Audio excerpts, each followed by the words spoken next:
Fort Rotterdam, a place that has countless stories, a place that stood silently as the witness of the violent wars, the struggles of the Makassarian people, and the cruelty of invaders who knew no mercy. This is the story of Fort Rotterdam, Makassar. Hello there, my name is Rahman Tabani Haryanto, and I'm here to tell you a story about a place where history still lives in every corner, where every sound of the wind feels like a whisper from the past.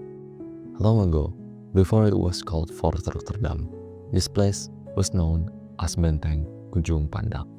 It was built by the Kingdom of Goa in the 17th centuries, standing proud as a symbol of strength and freedom of the Makassar people. Under the rule of Sultan Hasanuddin, the people of Makassar lived freely and proudly. Their port was one of the busiest in the eastern Indonesia. Traders came from all over the world, the Malays, the Portuguese, and even the British. Makassar was alive, strong, open, and full of spirit. But that freedom soon caught the eyes of the VOC, the Dutch East India Company. They didn't come just to trade, they came to control, and Makassar stood in their way. The tension turned into war. The VOC, led by Admiral Cornel Spelman, attacked the Goa Kingdom. The battle raged for years. Cannons roared across the sea, smoke filled the skies, and the people of Makassar fought with every ounce of their cowl. But eventually, the Goa Kingdom was forced to surrender. In 1667, through the Treaty of Bugaya, Benteng Ujung Pandang fell into the Dutch hands.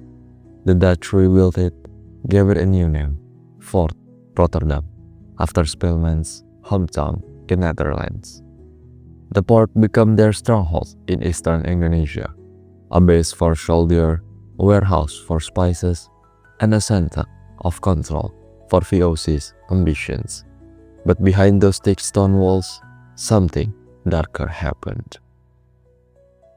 Fort Rotterdam became a prison, and among its prisoners was Prince Diponegoro, the Javanese hero who led the Great Java War. After his capture in 1830, he was exiled to Makassar, locked within these walls until his death in 1855. A man who once lived thousands spent his final years watching the same sea that has once carried freedom. Today, Fort Rotterdam still stands, calm, quiet, but not forgotten. Its walls no longer echo with gunfire, but if you listen closely, you can still feel the weight of history pressing through the stones. Now, it's a place of learning, a museum that tells the story of Makassar's past, a courage, resistance, and hope. People come here to see, to learn, and to remember. Because Fort Rotterdam isn't just an old fortress. It's a reminder that freedom is never free, and that history, no matter how painful, must be remembered. Today, Fort Rotterdam still stands strong. It no longer got the soldier or cannons, but memories. Memories of war, courage, and the will to survive. Its old stone walls remind us of how far we've come, and how important it is to remember where we came from. Because inside those walls lies more than just a story. There lies the unbroken spirit of the people who once stood their ground.